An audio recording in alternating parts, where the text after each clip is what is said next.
campaign prepares an amazing table, but multiplayer is your meal. I could eat it every damn day, forever. It's like sitting around on the couch with 7 of your buddies, playing Halo multiplayer, trash talking. 2 men enter, the better man leaves. The lesser man is respawning, and that's Halo.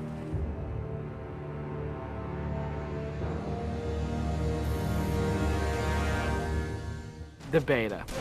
It's super important to have these like big ticket milestones that sort of force a bunch of wishy-washy designers to get their shit together.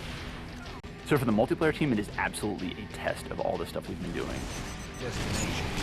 I'm really terrified about what people are going to say. The public beta is where it all comes together. Beat the shit out of our code, come break our cookie system, come try to, it's a great security test. Maybe they're going to find new glitches that we can fix. That's why I'm like, please, please, find new glitches, find new glitches. We made a bunch of changes in Reach that are pretty significant. For multiplayer, especially, there's a lot of people who are super passionate about the features that we put into it. The DMR is absolutely an awesome, worthy successor to the battle rifle. You kind of get control over how accurate your shot is going to be. If you're spamming that trigger as fast as you can fire it, it's going to go kind of wild. If you're trying to hit a guy really, really far away, then you have to slow that down. Everyone's totally destroying with the DMR. It's like everyone's got a Death Star in their hands. I usually go back to the Needler. That's one that always makes me happy. Everyone's always wanted the Needler to be sweet because it's hilarious and fun. Then it gets too sweet, or all of a sudden something gets fixed, and it's like, oh, tracking's fixed now, and you're like, guys just burst. It's been fun to go back and kind of re-envision some of the old friends. Like the sniper rifle. Like I pick up the sniper rifle and I'm like, this is it. It's totally happening. And I'm about to rain death on the plebeians that I work with. And I'm like, yep, it's back. The Covenant focus rifle is awesome because it's like that Sentinel beam from Halo 2, but now it's a sniper weapon. When the pistol started to come back, it was insane. It was so awesome. I'm super excited to see what people do with armor abilities. It totally changes the game. You've got this secret weapon in your back pocket that's your 4th leg of fun. What do you want to be? Invisible? Do you want to fly? Do you want to turn to stone? With Reach, you've got guys in jetpacks flying around, invisibility guys just showing up.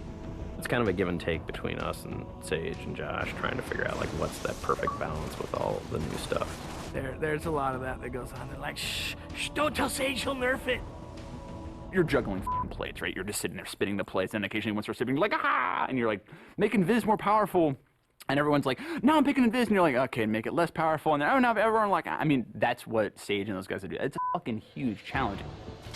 We don't ever want to create one super weapon that works in all cases, because that tends to make the game fairly dull. It's really up to the player to decide how do they want to play on a particular map. It's a choice.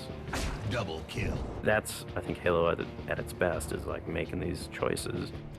You start the game, and immediately you get to choose a loadout. You're making a single selection that includes your armor ability and your weapon.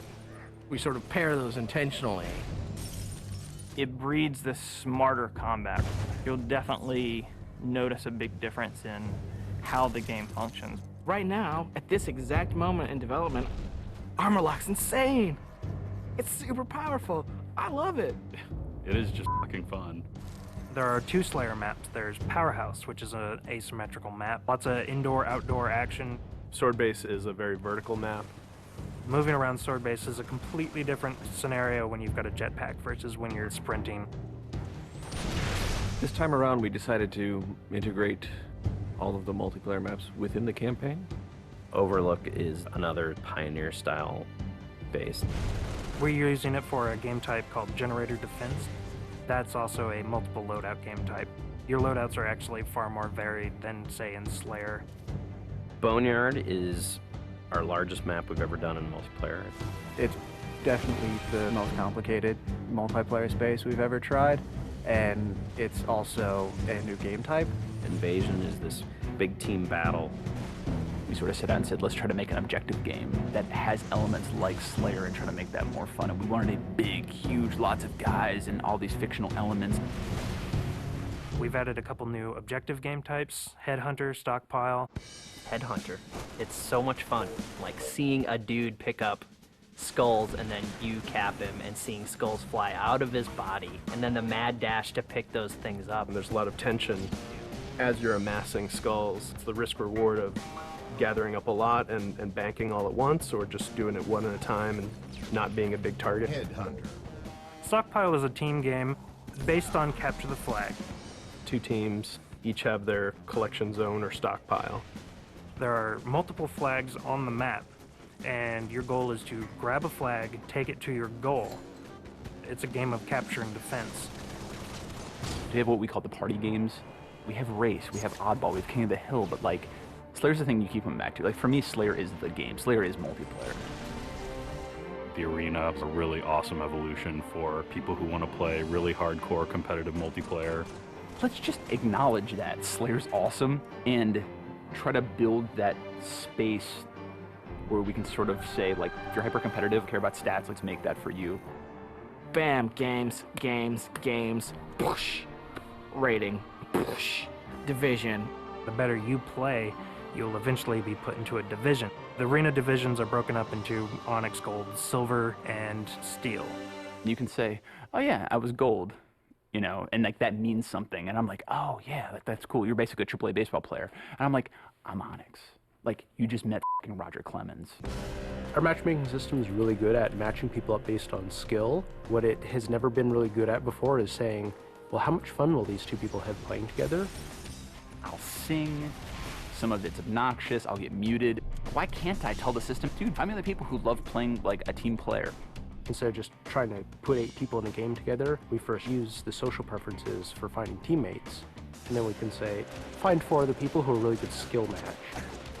Without players thinking about it, we hope that it'll lead to better social encounters. Active roster essentially is us bringing the Y menu back from Halo 2. It's a way of saying, friends are online and this is what they're doing, so I can hook up with them with a minimum of fuss. Everything that you see in the game, there's a path to getting. We can make this game about you. I really wanted to make sure that players were able to invest themselves in the Spartans that they create, and then be able to carry that Spartan back and forth between campaign and multiplayer seamlessly without them feeling like it's 2 different experiences. Start at 0, nothing. Invest, play the game, no freebies. You're beta testing, have a t-shirt. Little avatar t-shirt. I'll be wearing one. The fans should never assume what you see in the beta is set in stone. What's working about Powerhouse? The jetpack is practically crying out for abuse. Is Rocket Spawn open? Is that good? In the end, it's all about the game, and the game is king. There's that magical step in the process, like it stops being software, and all of a sudden it's more like this thing. I'm playing with my friends having a beer. It's awesome.